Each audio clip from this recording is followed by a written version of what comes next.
Hello students, TV school ਦੇ ਵਿੱਚ ਤੁਹਾਡਾ ਸਾਰਿਆਂ ਦਾ ਬਹੁਤ-ਬਹੁਤ ਸਵਾਗਤ ਹੈ। ਸੋ ਆਪਾਂ ਚੈਪਟਰ ਸ਼ੁਰੂ ਕੀਤਾ ਹੋਇਆ ਹੈ, ਐਕਚੁਅਲ ਯੂਨਿਟ ਸ਼ੁਰੂ ਕੀਤਾ ਹੈ ਆਪਾਂ ਐਟਮਸ ਐਂਡ ਨਿਊਕਲੀਆਈ, ਜਿਹਦੇ ਵਿੱਚ ਆਪਾਂ ਪਹਿਲਾ ਚੈਪਟਰ ਕਰ ਰਹੇ ਹਾਂ ਜਿਹਦਾ ਨਾਮ ਹੈ ਐਟਮਸ। ਸੋ ਹੁਣ ਤੱਕ ਆਪਾਂ ਉਹਦੇ ਵਿੱਚ ਪਿਛਲੇ ਲੈਕਚਰ 'ਚ ਵੀ ਮੈਂ ਗੱਲ ਕੀਤੀ ਸੀ ਕਿ ਆਪਾਂ ਕਿਹੜੇ ਪਾਰਟਸ ਉਹਦੇ ਵਿੱਚ ਹੁਣ ਤੱਕ ਫਿਲਹਾਲ ਡਿਸਕਸ ਕਰ ਚੁੱਕੇ ਹਾਂ। ਸੋ ਪਿਛਲੇ ਲੈਕਚਰ ਦੀ ਗੱਲ ਕਰੀਏ ਤਾਂ ਪਿਛਲੇ ਲੈਕਚਰ ਦੇ ਵਿੱਚ ਮੈਂ ਕਰਵਾਇਆ ਸੀ ਐਟੋਮਿਕ ਸਪੈਕਟਰਾ, ਕਿ ਐਟੋਮਿਕ ਸਪੈਕਟਰਾ ਕੀ ਹੁੰਦਾ ਹੈ ਔਰ ਉਹਦੀਆਂ ਦੋ ਟਾਈਪਸ ਬਾਰੇ ਦੱਸਿਆ, that is emission spectra and absorption spectra. Then ਉਸ ਤੋਂ ਬਾਅਦ ਆਪਾਂ ਗੱਲ ਕੀਤੀ emission spectra of hydrogen. Then ਉਹ ਸਪੈਸੀਮੈਨ ਦਾ ਜੋ ਸਪੈਕਟਰਾ ਹੁੰਦਾ ਹੈ, ਐਮਿਸ਼ਨ ਸਪੈਕਟਰਾ ਹੁੰਦਾ ਹੈ, ਉਹ ਮੈਂ ਡਰਾ ਕੀਤਾ ਸੀ ਅਪਨ ਦ ਬੋਰਡ। ਦੈਨ ਉਹਨੂੰ ਆਪਾਂ ਡਿਸਕਸ ਕੀਤਾ, ਉਹਦੇ ਵਿੱਚ ਆਪਾਂ ਸੀਰੀਜ਼ ਪੜ੍ਹੀਆਂ ਸੀ 5 series, Lyman, Balmer, Paschen, Brackett and Pfund series. ਤੇ ਨਾਲ ਹੀ ਆਪਾਂ ਇੱਕ ਫਾਰਮੂਲਾ ਵੀ ਦੇਖਿਆ ਕਿ ਅਗਰ ਆਪਾਂ ਉਹਨਾਂ ਦਾ ਵੇਵ ਨੰਬਰ ਜਾਂ ਫਿਰ ਵੇਵ ਲੈਂਥ ਉਹਦੇ ਬਾਰੇ ਨੌਲੇਜ ਲੈਣੀ ਹੋਵੇ ਜਾਂ ਉਹ ਕੈਲਕੂਲੇਟ ਕਰਨਾ ਹੋਵੇ, ਦੈਨ ਆਪਾਂ ਉਹ ਫਾਰਮੂਲੇ ਨੂੰ ਯੂਜ਼ ਕਰਕੇ ਉਹ ਕੈਲਕੂਲੇਟ ਕਰ ਸਕਦੇ ਹਾਂ। ਫਾਈਨਲੀ ਆਪਾਂ ਗੱਲ ਕੀਤੀ ਸੀ ਅਬਾਊਟ ਦ ਰੁਦਰਫੋਰਡਸ, मतलब रुदरफोर्ड एटॉमिक मॉडल आप ऑलरेडी पढ़ चुकिया है, बट आप लास्ट टाइम गल की the limitations of the Rutherford's atomic model कि ਉਹਦੇ ਵਿੱਚ ਕੀ ਕਮੀਆਂ ਸੀ ਜਾਂ ਬੁਰਾਈਆਂ ਸੀ। ਸੋ ਹੁਣ ਉਹ ਕਮੀਆਂ ਨੂੰ ਪੂਰੀਆਂ ਕਰਨ ਦੇ ਲਈ ਹੁਣ ਆਪਾਂ ਨੈਕਸਟ ਇੱਕ ਜਿਹੜਾ ਮਾਡਲ ਪੜਨ ਜਾ ਰਹੇ ਹਾਂ, ਕਿਹਨੇ ਦਿੱਤਾ ਸੀ, that is given by Niels Bohr. So ਇੱਕ ਸਾਇੰਟਿਸਟ ਸੀ। ਸੋ ਰੁਦਰਫੋਰਡ ਤੋਂ ਬਾਅਦ ਸਭ ਤੋਂ ਪਹਿਲੇ ਆਪਾਂ ਥॉमसन ਮਾਡਲ ਪੜਿਆ ਸੀ, ਥॉमसन ਮਾਡਲ ਆਫ ਐਟਮ। ਦੈਨ ਉਸ ਤੋਂ ਬਾਅਦ ਉਹਦੀਆਂ ਕੁਝ ਲਿਮਿਟੇਸ਼ਨ ਸੀ, ਸੋ ਉਹਨਾਂ ਨੂੰ ਕਵਰ ਕਰਨ ਦੇ ਲਈ ਰੁਦਰਫੋਰਡ ਇੱਕ ਸਾਇੰਟਿਸਟ ਸੀ, ਉਹਨਾਂ ਨੇ ਕੀ ਆਪਣੀਆਂ ਕੁਝ ਐਕਸਪੈਰੀਮੈਂਟਲ ਆਬਜ਼ਰਵੇਸ਼ਨਸ ਦੇ ਥਰੂ ਉਹਨਾਂ ਨੇ ਇੱਕ ਥਿਊਰੀ ਦਿੱਤੀ, ਉਹਨਾਂ ਨੇ ਮਾਡਲ ਦਿੱਤਾ ਇੱਕ ਐਟਮ ਦੇ ਲਈ। ਉਹਦੇ ਵਿੱਚ ਵੀ ਹੁਣ ਕੀ ਹੈ, ਕੁਝ ਲਿਮਿਟੇਸ਼ਨਸ ਹਨ। ਦੈਨ ਉਸ ਤੋਂ ਬਾਅਦ ਇੱਕ ਹੋਰ ਸਾਇੰਟਿਸਟ ਸੀ ਜਿਨ੍ਹਾਂ ਦਾ ਨਾਮ ਹੈ ਨੀਲਸ ਬੋਹਰ। ਸੋ ਹੁਣ ਆਪਾਂ ਨੈਕਸਟ ਜਿਹੜਾ ਟੌਪਿਕ ਸਟਾਰਟ ਕਰਾਂਗੇ ਉਹ ਉਹਨਾਂ ਦੇ ਐਟੋਮਿਕ ਮਾਡਲ ਦੇ ਉੱਪਰ ਹੋਵੇਗਾ। ਸੇ ਉਸ ਟੌਪਿਕ ਦਾ ਨਾਮ ਕੀ ਹੈ, that is Bohr model of hydrogen atom. So ਆਪਣਾ ਨੈਕਸਟ ਟੌਪਿਕ ਹੈ Bohr model of hydrogen atom।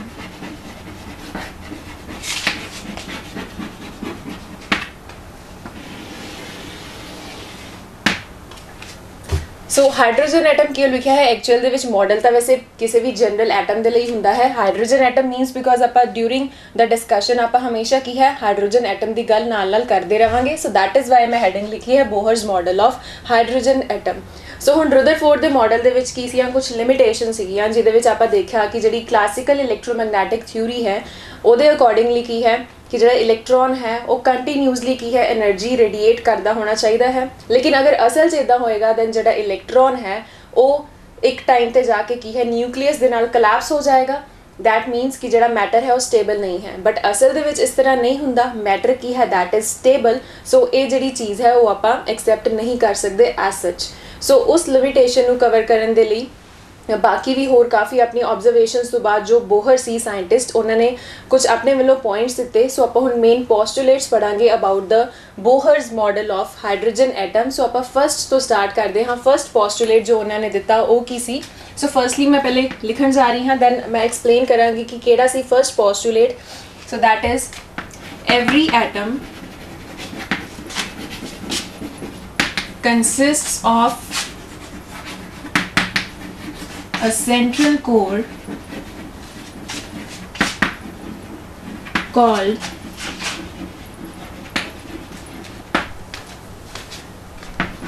the nucleus of the atom,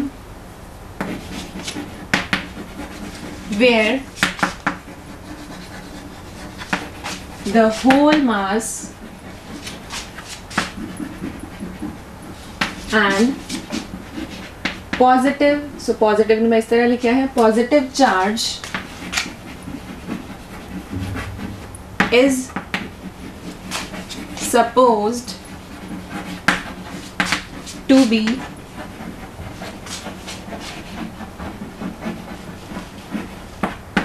concentrated। सो इस बारे आप पहला ऑलरेडी रुदरफोर्ड के मॉडल भी पढ़िया है, सेम ही लाइन में लिखी है that every atom consist of a tiny central core, और उस कोर को आप की नाम दिता है that is called the nucleus of the atom. और उत्थे की है दैट एट दैट पॉइंट सारा मास एटम का और नाल दी नाल सारा पॉजिटिव चार्ज एटम का की है उस पोजीशन के उपर या न्यूक्लियस के उपर की है कंसनट्रेट होंदा है।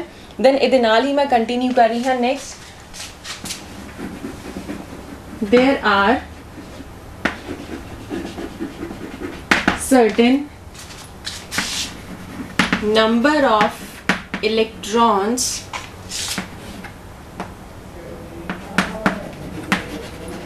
so positive charge within bracket लिख रही हूँ so ये condition नाल satisfy होनी चाहिए है there are certain number of electrons revolving around the nucleus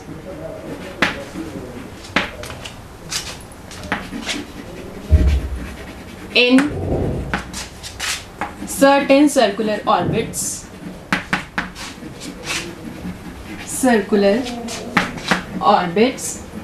so next जो मैं लाइन लिखी है ये भी आपा की है ऑलरेडी रदरफोर्ड दे मॉडल दे विच पढ़ चुके हैं that is there are certain number of electrons certain means उन्ने ही इलेक्ट्रॉन्स होंगे जिहदे नाल एटम का जिहड़ा पूरा चार्ज है means atom as a whole की रहेगा न्यूट्रल रहेगा मीन्स उन्ने ही इलेक्ट्रॉन्स होंगे सो दैट जिहड़ा उन्हां दा नेगेटिव चार्ज है किहदे बराबर होएगा that is equal to positive charge inside the nucleus so there are certain number of electrons revolving around the nucleus centre च न्यूक्लियस है आस-पास इलेक्ट्रॉन्स उहदे रिवॉल्व कर रहे हैं इन सर्टेन ऑर्बिट्स और ऑर्बिट्स की हैं सर्कुलर ऑर्बिट्स हैं सो ऑलरेडी ये भी चीज़ आप रदरफोर्ड दे मॉडल विच देखी है वन एक होर लाइन मैं नाल ऐड कर रही हूँ that is the centripetal force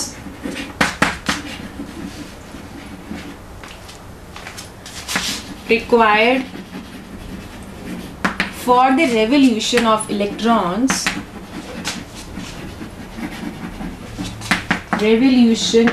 electrons is provided by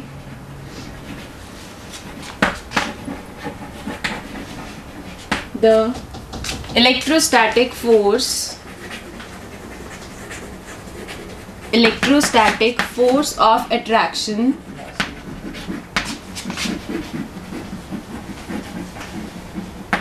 so electrostatic force of attraction between the nucleus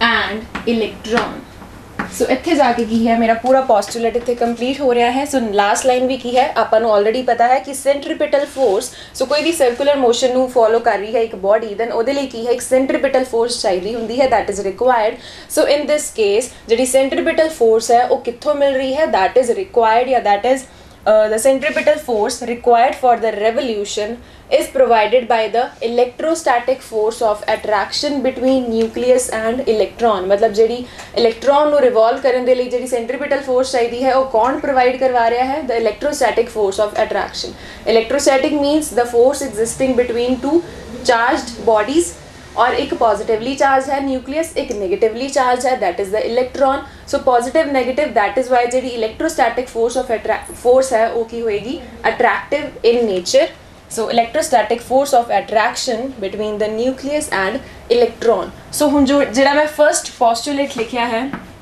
सो ये सारे ही पॉइंट्स आप किहदे विच पढ़े हैं in Rutherford's atomic model so first postulate की है बिल्कुल सेम है सारे वही वाले पॉइंट्स की हैं ये फर्स्ट पोस्टुलेट्स कवर होंदे हैं ऑल्सो जिहड़ा ये पोस्टुलेट है ये आपां नूं की दस रहा है कि जिहड़ा एक इलैक्ट्रॉन है वो कदों स्टेबल रहेगा एक ऑर्बिट दे विच कदों तक रिवॉल्व करता रहेगा उदों तक जब तक वो की है कोई एनर्जी रेडिएट नहीं कर रहा सो मीन्स अगर एक इलेक्ट्रॉन है और रिवॉल्व कर रहा है in the circular orbit then वो सिस्टम स्टेबल कदों रहेगा सिर्फ उदों तक जब तक वो कोई एनर्जी की है रेडिएट नहीं कर रहा या फिर बाहर नहीं दे रहा देन दैट मीन्स कि जब एक इलेक्ट्रॉन है एक सर्कुलर ऑर्बिट फॉलो कर रहा है देन वो जी टोटल एनर्जी होएगी वो की होएगी that will be same so that total energy एक इलेक्ट्रॉन की बिल्कुल सेम रहेगी चेंज नहीं होएगी बिकॉज आप बोल रहे हैं हाँ कि वो एनर्जी रेडिएट नहीं करेगा ना ही अब्जॉर्ब करेगा सो दैट स्टेट्स मतलब वो वाली स्टेट जो एक इलेक्ट्रॉन की जी टोटल एनर्जी है वो सेम रह रही है या फिर कॉन्सटेंट है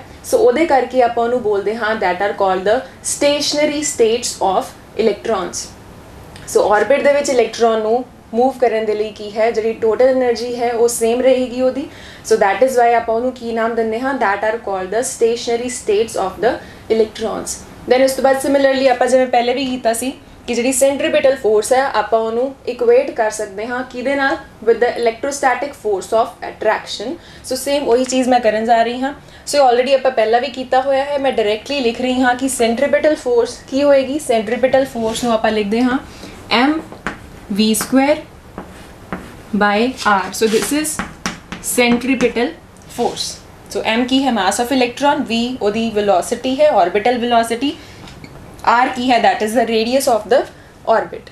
then electrostatic force of attraction की होएगी that is 1/4 pi epsilon naught. Then charges the product nucleus the charge ਆਪਾਂ ਲਿਖਦੇ ਹਾਂ ਉਹਦੇ ਐਟੋਮਿਕ ਨੰਬਰ ਨੂੰ ਮਲਟੀਪਲਾਈ ਕਰਦੇ ਹਾਂ ਵਿਦ e ਕੀ ਹੈ that is charge of proton into electron ਦਾ ਚਾਰਜ ਮਾਈਨਸ ਹੀ ਹੁੰਦਾ ਹੈ ਬਟ ਆਪਾਂ ਇੱਥੇ ਕੀ ਹੈ ਜਦ ਫੋਰਸ ਲਿਖਦੇ ਹਾਂ ਆਪਾਂ ਇੱਥੇ ਮੈਗਨੀਟਿਊਡ ਆਫ ਚਾਰजेस ਲੈਣੇ ਹਾਂ, ਆਪਾਂ ਪਲੱਸ ਮਾਈਨਸ ਦੀ ਗੱਲ ਨਹੀਂ ਕਰਦੇ। ਸੋ ਇਨਟੂ e ਓਵਰ ਸੋ ਨਿਊਕਲੀਅਸ ਔਰ ਇਲੈਕਟ੍ਰॉन ਦੇ ਵਿਚਕਾਰ ਜਿਹੜਾ ਡਿਸਟੈਂਸ ਹੈ ਕਿੰਨਾ ਹੋਏਗਾ ਉਸ ਆਰਬਿਟ ਦੇ ਰੇਡੀਅਸ ਦੇ ਬਰਾਬਰ ਹੋਏਗਾ। ਸੋ ਜਿਸ ਆਰਬਿਟ 'ਚੋਂ ਰਿਵੋਲਵ ਕਰ ਰਿਹਾ ਹੈ so that is y r square, या फिर इन्हें मैं लिख सकती हाँ 1/4 pi epsilon naught ZE square over r square. Also जो कॉन्स्टेंट पार्ट है इन्हू बार बार इस तरह लिखने की बजाय इन्हू आप कैपिटल K दे नाल डिनोट करिए, FE कैपिटल K इस सारी कॉन्स्टेंट पार्ट लई ZE square over r square. Then centripetal force is equal to the electrostatic force of attraction. So आप लिखांगे mv square by r is k times ZE square by r square.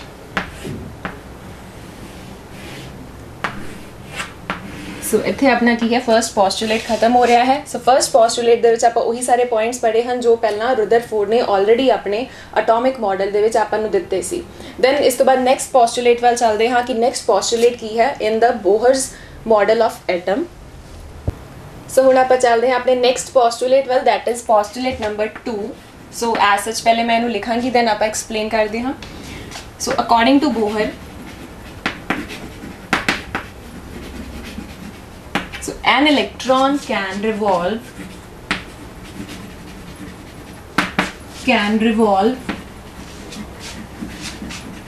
only in certain discrete non-radiating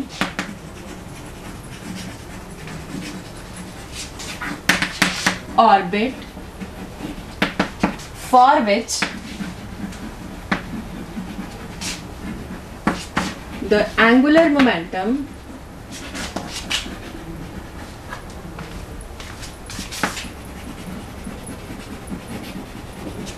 of the revolving electron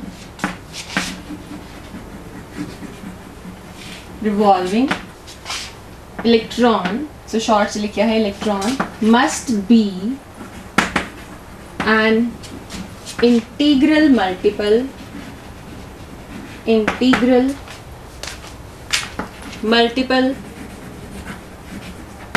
of h by 2 pi। सो एक ही अपना next postulate है postulate number 2। So according to Bohr कि आप पहले पढ़िया कि electron की है कुछ सर्टेन डिस्क्रीट मतलब different discrete and non radiating मतलब कि वो एनर्जी रेडिएट नहीं कर रहे। So certain discrete non radiating orbits दे विच की है इलेक्ट्रॉन्स रिवॉल्व कर सकते हैं बट नाल एक होर कंडीशन भी की है इस तरह रिवॉल्व करेंगे सच दैट कि जब इलेक्ट्रॉन रिवॉल्व कर रहा है then the angular momentum of the revolving electron because circular motion है दैन ओदा कुछ मोमेंटम होएगा बिकॉज सर्कुलर मोशन की गल कर रहे हैं दैन आप की बोलांगे एंगुलर मोमेंटम।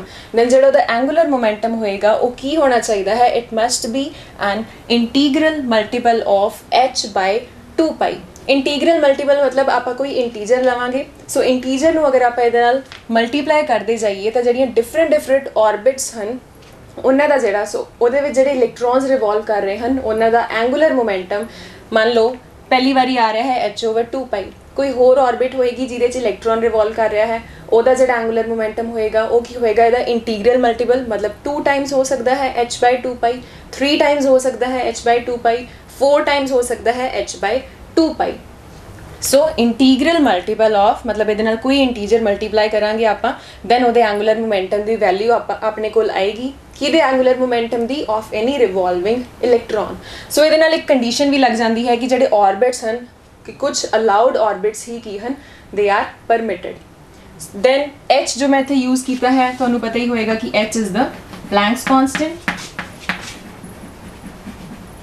Planck's constant और यदि वैल्यू अगर तुहानू याद होए दैट इज 6.626 into 10⁻⁻34 यूनिट्स होंदे हैं joule and second. So energy दे नाल की है time, so that is Planck's constant. So इत्थों एक कंडीशन ये भी आ जाती है कि जिहड़ा एंगुलर मोमेंटम ऑफ इलैक्ट्रॉन है दैट इज क्वांटाइज्ड.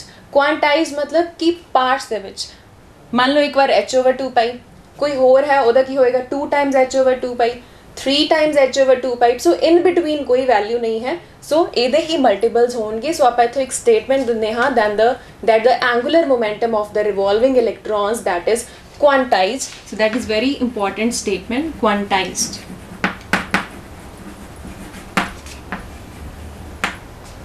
सो कई बार इदा भी क्वेश्चन पूछ लिया जाता है how can we say that the angular momentum of revolving electron is quantize. So अपन ਨੂੰ पोस्टुलेट की है देना पड़ेगा, इनू एक्सप्लेन करांगे. सो ਇਹਦੇ ਵਿੱਚ ਐਸ ਸੱਚ ਹੀ ਕੀ ਹੈ which part आ जाता है that the angular momentum that should be an integral multiple of h by 2π where h is that is the Planck's constant और ਉਹਦੀ वैल्यू ਇੰਨੀ ਹੁੰਦੀ ਹੈ. So that was our second postulate. ਇਹਦੇ ਵਿੱਚ ਹੁਣ एंगुलर मोमेंटम की अगर गल करिए angular momentum of revolving electron. So वो मैं लिखन जा रही हाँ दैट इज mv/r. सो ये तुसी पहला पढ़िया होया है angular momentum is given by mass into means product of velocity, orbital velocity into the radius of that circular orbit. So एक ही है angular momentum of revolving electron. की कंडीशन है that should be an integral multiple of h/2π. मान लो integer नू आपां small n दे नाल लिख रहे हाँ, दैन मैं इनू की लिखांगी mvr will be integral multiple मीनस integer कोई भी इंटीजर हो सकता है h/2π वेयर n की है n is any integer and also n नू आपां एक होर नाम भी दिता है. This small n is called the principal quantum number. Principal quantum number. So अपने को की कंडीशन आई है mvr is equal to nh/2π. सो ये आप याद रखेंगे. सो ये वाली कंडीशन आप अगे काफ़ी टाइम्स की है यूज़ करांगे. So that is very much important. So ये अपना सेकंड पोस्टुलेट एक बार मैं रिपीट करा. According to Bohr an electron can revolve only in certain discrete non-radiating means energy radiate नहीं कर रहे radiating orbits for which the angular momentum of revolving electron जो इलेक्ट्रॉन रिवॉल्व कर रहा है उसका angular momentum कितना दा होना चाहिए है. it must be an integral multiple of h by 2π. so ये अपना second postulate. then आप आगे चलते हैं that is the third postulate. So second तो बाद आप हम चलेंगे थर्ड पोस्टुलेट वाल और वही की अपना लास्ट पोस्टुलेट भी है. Then third one is the absorption और emission of energy takes place only when an electron jumps from the certain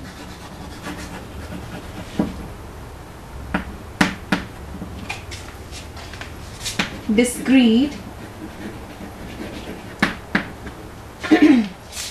non-radiating orbit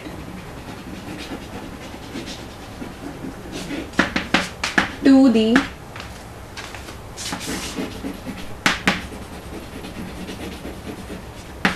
another orbit. The difference in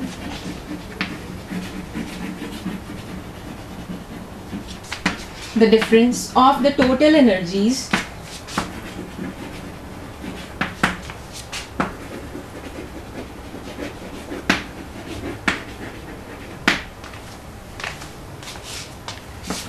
of the electron in the two permitted orbits is absorbed when it jumps from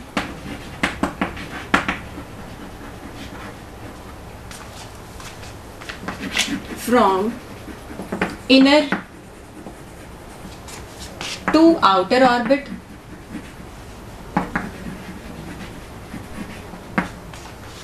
and is emitted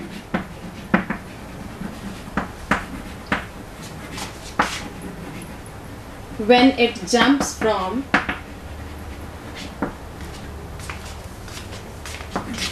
outer to inner orbit.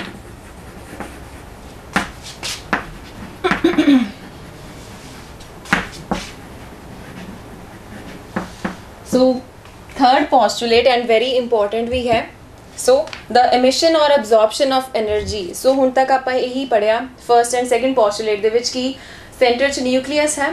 So आस-पास ਉਹਦੇ electrons revolve ਕਰ ਰਹੇ ਹਨ in certain orbits और orbits ਕੀ ਹਨ they are non radiating means ਜਿਹੜੇ electrons ਉਹਦੇ ਚ revolve ਕਰ ਰਹੇ ਹਨ ਉਹ energy radiate ਨਹੀਂ ਕਰ ਰਹੇ ਜਦੋਂ ਤੱਕ ਕੀ ਹਨ ਉਹ same orbits revolve ਕਰ ਰਹੇ ਹਨ plus ਹੋਰ ਇੱਕ ਆਪਾਂ ਕੀ condition ਦੇਖੀ that the angular momentum of revolving electron must be an integral multiple of h over 2 pi.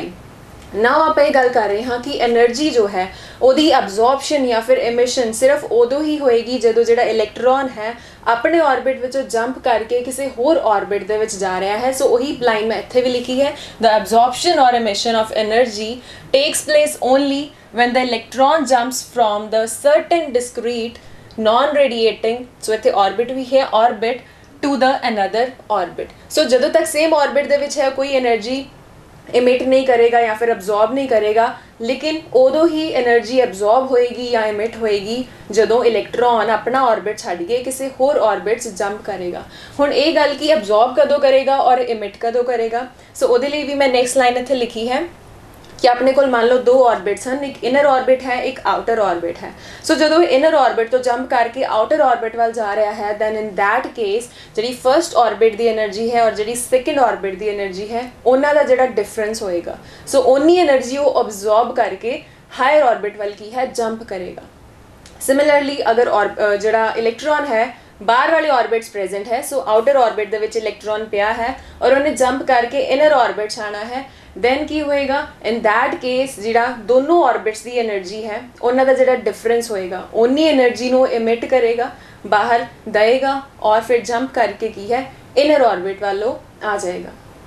सो मीनस कि अब्जॉर्ब कदों करना है जो inner orbit to outer orbit वाल जा रहा है और एनर्जी इमिट कदों करेगा जो बाहर वाले ऑर्बिट तो अंदर वाले ऑर्बिट्स आ रहा है और कितनी एनर्जी अब्जॉर्ब करेगा या कितनी एनर्जी इमिट करेगा that is equal to the difference of the energies केड़ियां एनर्जीज लोअर ऑर्बिट की एनर्जी और हायर ऑर्बिट की एनर्जी.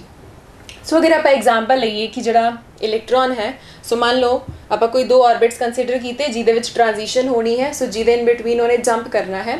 सो इनर ऑर्बिट आप लै लीए उहदी एनर्जी है E1 और एक आउटर ऑर्बिट है उहदे विच इलेक्ट्रॉन की एनर्जी की है E2 एंड आप कंसीडर करिए कि जो इलेक्ट्रॉन है वो जंप कर रहा है from the outer orbit to the inner orbit then in that case energy की होएगी इमिट होएगी. इमिट होना मतलब कितनी एनर्जी इमिट करेगा हो E2 minus E1. So energy emitted will be equal to E2 minus E1 और फ्रीक्वेंसी की टर्म्स अगर आप लिखना होवे दैन इनू आप लिखते हाँ energy is H nu. So जी एनर्जी इमिट होएगी कितनी एनर्जी होएगी that is H times nu. So एक ही है अपनी थर्ड कंडीशन जी कि अपने को थर्ड पोस्टुलेट विचों आ रही है. सो एक बार मैं इन्हू फिर रिपीट करांगी बहुत इंपॉर्टेंट पोस्टुलेट भी है कि जब तक एक इलेक्ट्रॉन सेम ऑर्बिट दे विच रिवॉल्व कर रहा है वो एनर्जी ना तो अब्जॉर्ब करता है ना ही इमिट करता है. सिर्फ उदों ही एनर्जी अब्जॉर्ब होंदी है या इमिट होंदी है जदों एक ऑर्बिट छड्ड के उन्हें दूजे ऑर्बिट च जाना है. सो अब्जॉर्प्शन तो इमिशन कदों कदों होएगी जदों लोअर ऑर्बिट तो हायर ऑर्बिट वध जाना है. जिवें मान लो कि एक ऊपर वाली लैडर ते उन्हें जाना है ऊपर वाली पौड़ी ते जाना है दैन उन्होंने एनर्जी अब्जॉर्ब करनी पड़ेगी. कितनी एनर्जी अब्जॉर्ब करेगा जिन्ना डिफरेंस होएगा. सो ऊपर वाली एनर्जी माइनस थल्ले वाली एनर्जी इन्नी एनर्जी पहले अब्जॉर्ब करूँगा फिर ऊपर जाएगा. सिमिलरली अगर आप उन्हें ऊपरों दी नीचे आना है दैन एनर्जी लूज करूँगा इमिट करूँगा कितनी इमिट करूँगा again that is equal to the difference of the two energies केड़ियां energies E2 and E1। So ये अपना थर्ड पोस्टुलेट जो किहदे च आंदा है, that is the Bohr's model of hydrogen atom. Then इस तो बाद आप नैक्सट अगे चलते हैं। दैन हुण आप तीनों पोस्टुलेट्स देख लए हैं, postulates of the Bohr's atomic model और केड़ा particularly hydrogen atom. Hydrogen atom क्यों हुण बिकॉज आप अगे की हैं हाइड्रोजन एटम के डिफरेंट केसिस लवांगे। मतलब हुण आप फर्स्ट पार्ट स्टार्ट करन जा रहे हैं, that is radii of Bohr's stationary orbits. So फिलहाल तो आप की है एज सच एटम की ही गल की है, हाइड्रोजन की कोई गल नहीं आई। हुण आप डिफरेंट की हैं पॉइंट्स लवांगे। सो डिफरेंट आप चीज़ां इत्थे कंसिडर करांगे जिहदे विच आप हाइड्रोजन एटम नूं लैके अगे चलांगे। सो जिवें कि पहला है radii of Bohr's stationary orbits. So first point जो आप हुण करन जा रहे हैं, radii of, radii means plural form, Bohr's stationary, because आप स्टेशनरी स्टेट्स नाम दिता सी, सो स्टेशनरी ऑर्बिट्स। सो ये आप की है रेडियस कैलकुलेट करांगे। रेडियस किस चीज़ का, हम जो ऑर्बिट्स हैं, सो ऑर्बिट्स का रेडियस कितना है। सो रेडियस कैलकुलेट करने के लिए आप की है वो दो इक्वेशंस याद करिए। पहले पोस्टुलेट तो आप लिखा सी mv² is equal to centripetal force is equal to k times Ze²/r²। So this is first equation. पहले पोस्टुलेट आप ये चीज़ लिखी। नैक्सट सेकेंड पोस्टुलेट दे विच आप लिखा सी that angular momentum is equal to integral multiple of h by 2 pi, so nh by 2 pi। so अगर मैं सेकेंड इक्वेशन विचों इत्थों अगर मैं v की वैल्यू देखा, सो v की वैल्यू कितनी आएगी, that is nh by 2 pi m r। So A v की वैल्यू नू, that is the orbital velocity, इनू मैं पुट करन जा रही हाँ इन इक्वेशन नंबर 1। सो अपने को की आएगा m/r एज सच, v² मीनस एदा v स्क्वायर करना पड़ेगा, n² h² over 4 pi square m² r²। सो ये मैं वैल्यू पुट की है किस चीज़ दी, v² दी, is equal to right hand side same k times Ze² over r²। Then जो टर्म्स कैंसिल हो रही हैं हम कैंसिल करिए, r² एक m दे नाल एक m कैंसिल। देन आप r नू एक साइड रखते हुए बाकी सारियां टर्म्स दूजी साइड ले जाइए। देन r दी वैल्यू अपने कोल की आएगी, r की है that is the radius of the orbit जो कि आप कैलकुलेट कर रहे हैं। So radius will be equal to n² h² over 4 pi square m ते नाल की आएगा capital K Ze²। So just r नू मैं इत्थे लेके गई और K Ze² इधर नीचे आ गया। सो अपने को r दी ए वैल्यू आ रही है where r is the radius of the circular orbit. So हुण आप गल करांगे बिकॉज आप Bohr's model of hydrogen atom कर रहे हैं। So for particularly for hydrogen atom अपने को एक्सप्रेशन की आएगा, हाइड्रोजन एटम के लिए आप जो Z है अटोमिक नंबर उन्होंने की पुट करांगे इक्वल टू 1 बिकॉज अपन पता है हाइड्रोजन के लिए अटोमिक नंबर 1 होंदा है। और क्यों होंदा है, because atomic number is equal to the number of protons, ते हाइड्रोजन के केस दे विच जिहड़े प्रोटॉन्स होंदे हैं that is only 1। So Z नू आप 1 पुट करांगे because for hydrogen we take Z is equal to 1, then R is equal to n² h² over 4 pi square small m ते नाल K E²। हुण अगर आप ध्यान नाल देखिए H की है दैट इज़ अ कॉन्स्टेंट, 4 पाई ये भी कॉन्स्टेंट्स हैं, m की है मास ऑफ द इलेक्ट्रॉन ये भी कॉन्स्टेंट है, कैपिटल K भी कॉन्स्टेंट है, और E that is the charge on electron या proton that is also a constant quantity. So बाकी सारिया चीज़ां कॉन्स्टेंट होंदे हुए दैन आप लिख सकते हैं कि जी R की डिपेंडेंस है वो सिर्फ किहदे उपर रह जाती है, that is dependent upon n² because बाकी सारिया चीज़ां की हैं कॉन्स्टेंट हैं, उन्होंने दी वैल्यू चेंज नहीं होनी, सिर्फ n की वैल्यू की है चेंज हो सकती है। सो n का हुण इत्थे की मतलब है, n मीनस कि आप किहड़ी ऑर्बिट की गल कर रहे हैं, so that is the principal quantum number. अगर आप n नू 1 पुट करिए दैट मीनस रेडियस किहड़ा आएगा, that is of the first orbit n ਨੂੰ 2 ਪੁੱਟ ਕਰਾਂਗੇ ਰੇਡੀਅਸ ਕਿਹੜਾ ਆਏਗਾ ਸੈਕੰਡ ऑर्बिट ਦਾ ਰੇਡੀਅਸ ਉਸੇ ਤਰ੍ਹਾਂ n ਨੂੰ 3 ਪੁੱਟ ਕਰਨ ਤੇ ਜਿਹੜਾ ਰੇਡੀਅਸ ਆਏਗਾ ਥਰਡ ऑर्बिट ਦਾ ਰੇਡੀਅਸ ਆਏਗਾ ਸੋ ਅਗਰ ਆਪਾਂ ਦੇਖੀਏ ਕਿ ਸਾਰੇ ਰੇਡੀਅਸ फर्स्ट ऑर्बिट ਦਾ ਸੈਕੰਡ ਦਾ ਔਰ ਥਰਡ ਦਾ ਇਹਨਾਂ ਦੇ ਰੇਡੀਅਸ 'ਚ ਕੀ ਰਿਲੇਸ਼ਨ ਆਏਗਾ ਸੋ 1 ਬਾਈ 1 ਅਗਰ ਆਪਾਂ ਪੁੱਟ ਕਰੀਏ ਪਹਿਲੇ 1 ਪੁੱਟ ਕਰਾਂਗੇ 1 ਸਕੁਆयर सेकेंड ऑर्बिट ਦਾ ਆਏਗਾ 2 ਸਕੁਆयर ਸੋ ਬਾਕੀ ਸਾਰੀ ਤਾਂ ਚੀਜ਼ ਜਿਹੜੀ ਹੈ ਕਾਂਸਟੈਂਟ ਹੀ ਹੈ ਇਹ ਸਾਰੀ ਦੀ ਜਿਹੜੀ ਵੈਲਿਊ ਹੈ ਕਾਂਸਟੈਂਟ ਹੈ ਸਿਰਫ ਕੀ ਬਦਲੇਗਾ n ਦੀ ਵੈਲਿਊ ਸੋ ਫਰਸਟ ਟਾਈਮ ਆਏਗਾ 1 square then 2 square then 3 square 4 square up to so on ਮਤਲਬ ਅਗਰ ਆਪਾਂ ਉਹਨਾਂ ਦੀ ਰੇਸ਼ੋ ਲੈ ਲਈਏ ਸਾਰੇ ਜਿਹੜੇ ਰੇਡੀਅਸ ਆਉਣਗੇ ਉਹਨਾਂ ਦੀ ਰੇਸ਼ੋ ਲੈ ਲਈਏ then ਜਸਟ ਆਪਣੇ ਕੋਲ ਕੀ ਆਏਗਾ 1 ਸਕੁਆयर 2 ਸਕੁਆयर 3 ਸਕੁਆयर that is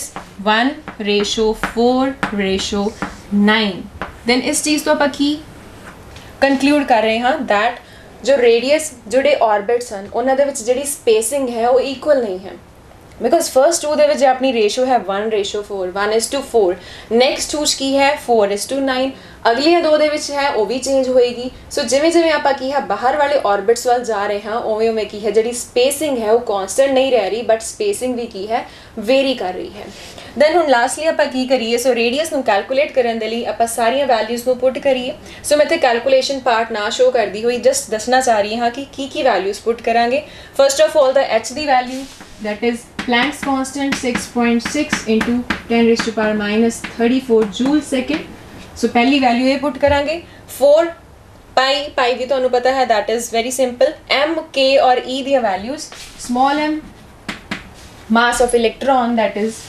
9.1 into 10 raised to power minus 31 kg capital K and E capital K ਆਪਾਂ ਲਿਖਦੇ ਹਾਂ 1/4 pi epsilon naught ਨੂੰ और in SI units ਇਹਦੀ जो value ਆਉਂਦੀ ਹੈ that is 9 into 10 raised to power 9 units ਵੀ ਲਿਖ ਦਈਏ newton metre square per coulomb square lastly ਆਪਣੇ ਕੋਲ ਕੀ ਬਚਿਆ ਹੈ E small e that is the charge 1.6 into 10 raised to power minus 19 coulombs सो सारियां चीज़ां पुट करन तो बाद अपने कोल जड़ा रेडियस आएगा radius of the orbit small r will be equal to बाकी सब कुछ पुट कीता n स्क्वायर एज सच ही रहेगा सो n स्क्वायर नाल वैल्यू अपने कोल आएगी 5.29 into 10 raised to power minus 11 metres so radius अपने कोल ए आ गया या फिर ਆਪਾਂ ਇਹਨੂੰ ਇਦਾਂ ਵੀ ਲਿਖ ਸਕਦੇ ਹਾਂ ਕਿ ਅਗਰ ਪੁਆਇੰਟ ਸ਼ਿਫਟ ਕਰ ਲਈਏ then जड़ा 10 ਦੇ ਉੱਪਰ -11 है वो की हो जाएगा -10 so n square into 0.529 into 10 raised to power -10 meters और ਆਪਾਂ ਇਹਦੀ ਜਗ੍ਹਾ ਤੇ ਕੀ ਯੂਜ਼ ਕਰ ਸਕਦੇ ਹਾਂ 1 angstrom so 1 angstrom is 10 raised to power -10 meters so ਆਪਣੇ ਕੋਲ radius ਕਿੰਨਾ ਆ ਗਿਆ 0.529 n square times angstrom so that is the final result और result ਕਿਹਦੇ ਲਈ ਕੱਢਿਆ ਹੈ for an hydrogen atom ਤਾਂ ਹੀ ਆਪਾਂ z ਨੂੰ ਇੱਥੇ ਕੀ ਹੈ 1 ਪੁੱਟ ਕੀਤਾ ਹੈ ਸੋ radius ਆਪਣੇ ਕੋਲ ਇਹ ਚੀਜ਼ ਆਈ ਅਗਰ ਆਪਾਂ n ਨੂੰ ਪੁੱਟ ਕਰਨਾ ਹੋਵੇ ਮੀਨਸ ਆਪਾਂ radius ਕੈਲਕੂਲੇਟ ਕਰਨਾ ਹੋਵੇ ਜਿਹੜੀ ਪਹਿਲੀ orbit ਹੈ ਉਹਦਾ radius then ਆਪਾਂ n ਨੂੰ ਕੀ ਪੁੱਟ ਕਰਾਂਗੇ n equal to 1 then ਜਿਹੜੀ first orbit ਹੋਏਗੀ in case of hydrogen atom ਉਹਦਾ radius ਆਪਾਂ ਨੂੰ ਕੀ ਹੈ ਮਿਲ ਜਾਏਗਾ so n will be equal to 1 then radius कितना बनेगा 0.529 into 1 square that is 0.529 angstrom so ये अपने को की है radius आ गया radius of the Bohr stationary orbit but ਕਿਹੜੇ ਕੇਸ ਦੇ ਵਿੱਚ ਆਪਾਂ ਕੈਲਕੂਲੇਟ ਕੀਤਾ ਹੈ ਆਪਾਂ ਕੈਲਕੂਲੇਟ ਕੀਤਾ ਹੈ in case of hydrogen atom that is why ਆਪਾਂ ਇੱਥੇ capital Z atomic number ਨੂੰ 1 ਪੁੱਟ ਕੀਤਾ ਔਰ ਕਿਹੜੀ orbit ਦੇ ਲਈ radius ਕੈਲਕੂਲੇਟ ਕੀਤਾ ਹੈ that is for the first circular orbit ਔਰ radius ਆਪਣੇ ਕੋਲ ਕਿੰਨਾ ਆਇਆ ਹੈ that is 0.529 angstrom ਔਰ ਇਹ ਵੈਲਿਊ ਨੂੰ ਆਪਾਂ ਕੀ ਹੈ ਯਾਦ ਰੱਖਾਂਗੇ ਬਿਕੋਜ਼ ਅੱਗੇ ਜਾ ਕੇ ਵੀ ਕੀ ਹੈ ਕਾਫੀ ਟਾਈਮਸ ਆਪਾਂ ਨੂੰ ਇਹ radius the value radius of first circular orbit the value use ਕਰਨੀ ਪਏਗੀ सो हुण लास्ट ते आपां गल कीती है about the radii of Bohr's stationary orbits. So ਜਿਹਦੇ ਵਿੱਚ ਆਪਾਂ ਕੈਲਕੂਲੇਟ ਕੀਤਾ ਕਿ ਜਿਹੜੇ ਸਟੇਸ਼ਨਰੀ ਆਰਬਿਟਸ ਹਨ ਉਹਨਾਂ ਦਾ ਰੇਡੀਅਸ ਕਿੱਦਾਂ ਆਪਾਂ ਕੈਲਕੂਲੇਟ ਕਰ ਸਕਦੇ ਹਾਂ। In case of hydrogen atom ਆਪਾਂ ਦੇਖਿਆ ਕਿ ਜਿਹੜਾ ਫਰਸਟ ਆਰਬਿਟ ਹੁੰਦਾ ਹੈ ਉਹਦਾ ਰੇਡੀਅਸ ਕਿੰਨਾ ਆਇਆ, ਦੈਟ ਇਜ਼ 0.529 ਐਂਗਸਟ੍ਰੋਮ। ਇਸੇ ਤਰ੍ਹਾਂ n ਦੀ ਵੈਲਿਊ ਨੂੰ ਵੇਰੀ ਕਰਦੇ ਹੋਏ ਲਾਈਕ n ਨੂੰ 2 ਪੁੱਟ ਕਰਕੇ ਆਪਾਂ ਸੈਕੰਡ ਆਰਬਿਟ ਦਾ ਰੇਡੀਅਸ, 3 ਪੁੱਟ ਕਰਕੇ third orbit the radius, so on. ਇਸੇ ਤਰ੍ਹਾਂ ਆਪਾਂ ਬਾਕੀ ਦੇ ਆਰਬਿਟਸ ਦਾ ਵੀ ਰੇਡੀਅਸ ਕੈਲਕੂਲੇਟ ਕਰ ਸਕਦੇ ਹਾਂ। ਸੋ ਇਹ ਚੀਜ਼ ਆਪਾਂ ਨੂੰ ਕੀ ਹੈ, ਜੋ ਫਾਰਮੂਲਾ ਆਪਣੇ ਕੋਲ ਆਇਆ ਸੀ ਇਹ ਆਪਾਂ ਨੂੰ ਯਾਦ ਰਹਿਣਾ ਚਾਹੀਦਾ ਹੈ। ਇਸ ਤੋਂ ਬਾਅਦ ਆਪਾਂ ਕੁਝ ਹੋਰ ਚੀਜ਼ਾਂ ਦੀ ਗੱਲ ਕਰਨੀ ਹੈ, that is the frequency of electron, frequency of revolving electron, orbital velocity of electron, total energy। सो काफ़ी सारिया चीज़ां हैं। सो वो अज आप स्टार्ट नहीं करांगे, वो आप अगले लैक्चर्स कंटिन्यू करांगे। सो अज दे लई जस्ट इन्ना ही। सो जस्ट आप अज 3 पोस्टुलेट्स पढ़े हैं, that is of Bohr's atomic model. उस तो बाद आप जस्ट एक चीज़ की है, that is the radii of Bohr's stationery orbit. बाकी दा कम नैक्सट लैक्चर। सो फिलहाल अज दे लई इन्ना ही। Thank you.